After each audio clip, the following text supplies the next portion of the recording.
Hey guys, Jengar here. Welcome to today's premium review in which we are taking a look at the Japanese A7He1. Of course a Heinkel 112 in disguise. Sitting at 2.0 battle rating in realistic battle and 2.3 battle rating in arcade. Of course you're wondering, Jengar, where is the HUD? Where are the markers? There are none because of course I was flying this plane and I forgot to press the record button. And you will see this always happens when you have a fantastic, enjoyable match that really shows off what the plane can do when it comes from altitude. Now this plane is a lot of fun. I hope you will be able to see a lot of what is happening in this match. Of course you won't, but to give you an idea, there were 8 Spitfires in the enemy team and they were all coming up. There's about 5 of them spread out around here with a few allies in the neighborhood as well. There's a few other planes a little bit more to the left there, 6 or 7 kilometers away, fighting a few other allies. And we're trying to bring the number of Spitfires down, which we are doing quite nicely. Of course, the Japanese get an air spawn on this map, so they are a little bit in the advantage because the climb rate on this plane isn't really fantastic. And you really need to get your plane to altitude in this thing to make it work. Anyway, the maximum speed in this plane on sea level is 470 kilometers an hour. At 4500 meters it's 390 and at 6500 meters it's 325 kilometers an hour. That is alright, it's okay, it's average at this battle rating. Not good but not bad either. The top speed in a dive is okay. 655 kilometers before the red lines and 715 kilometers before you rip apart. This plane doesn't have stellar stall speed for this battle rating with a 170 kilometers an hour before it stalls. And control stiffening really starts at 500 kilometers an hour. And because the plane's roll rate is not the best in the world, you really notice it at that moment. When it's slow, the plane really becomes sluggish, but when it's faster than 500 it also becomes really stiffened up and you can definitely crash your plane into the ground if you're not careful. The firepower on this plane is average and I'll explain to you why. The cannons the plane flies with are the German 20mm MG cannons, 2 times of those with 60 rounds for its guns. I used air targets for those. It also has 2 machine guns, 7.92mm MG17 machine guns with 500 rounds per gun. Universal for those, 600 meter convergence. This plane doesn't have the German Minengeschoss. They have fragmentation shells and they are just less effective than the usual Minengeschoss that this plane would have for the Germans, making this plane less efficient in its shells, destructive power, and thus less efficient as a boom and zoomer, unfortunately. A little bit more frustrating than the Heinkel 112s, I would say. So the ammo load on the plane is average, of course, with the 60 rounds for its cannons. The machine guns though are nice with 500 rounds. Energy retention of this plane is pretty decent in the horizontal. In the vertical it is not too great. Acceleration is good, especially in a dive. The plane performs well there.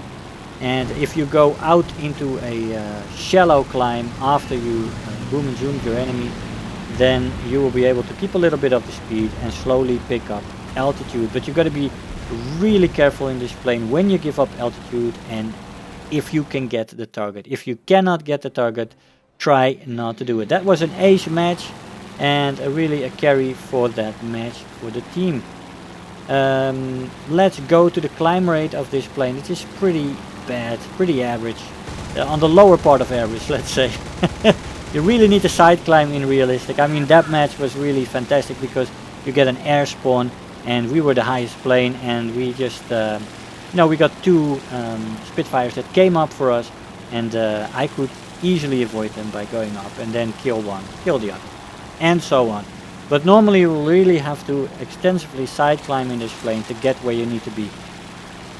Turn time is decent, especially with the flaps. It's pretty good with the flaps. The flaps only rip off at 520 kilometers an hour, so you can really use it. It won't rip unless you're in a fast dive in this plane. It's fantastic when it comes to that. The roll rate is decent, average to decent depending on the speed. Overall maneuverability is decent, I would say. As we get a critical hit on that guy. There is no overheating problem in this plane. It does have WEP in AB, but in RB it does not have WEP, which is really a little bit of a sore point for this plane, because WEP is just nice when you're in a pickle, when you need it. Durability on the plane is also not too good. It doesn't perform very well with damage. So definitely have to avoid getting hit, but of course that is not always possible.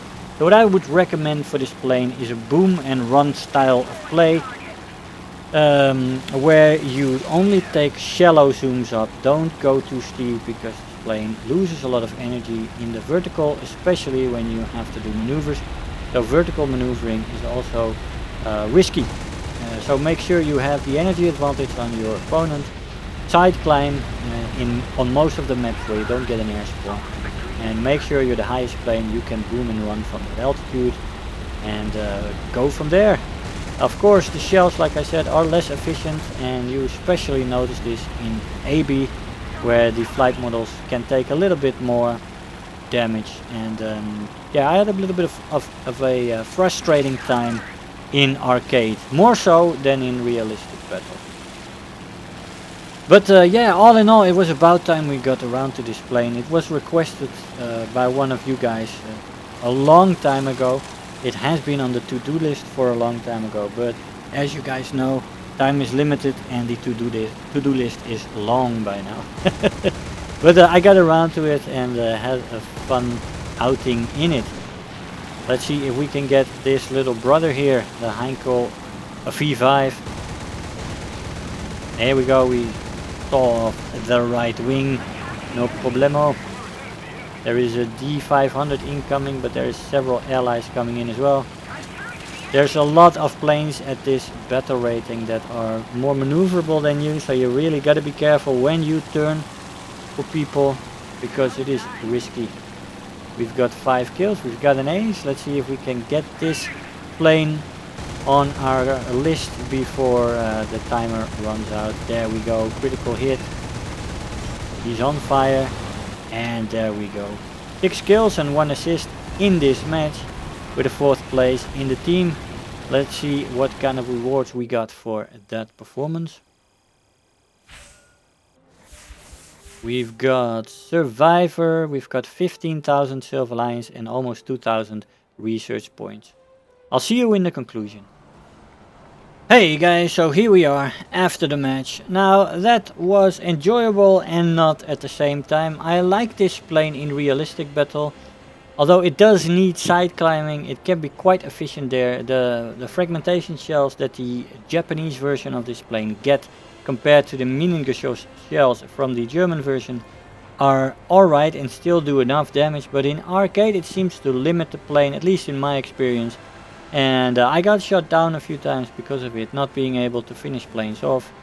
And it was a little bit frustrating. But in the end I did have a few good matches in arcade as well. And well, all in all a decent plane that is not too expensive. It sits around 550 Golden Eagles, I believe. Is it worth it for that? I don't know. There's a lot of other planes in the Japanese tree that are definitely more valuable. I would go for a battle rating higher, for example for the BF109E7 or for the Japanese Corsair, which is also much better. I have reviews up on both of those planes. You can look at those if you're interested. But I would not recommend this plane as a first buy. I would get one of those other planes. Guys, I do hope you enjoyed the video. I want to thank you all for watching, and I'll see you guys next time. Bye bye. If you're new here, make sure to hit the subscribe button, become part of this community.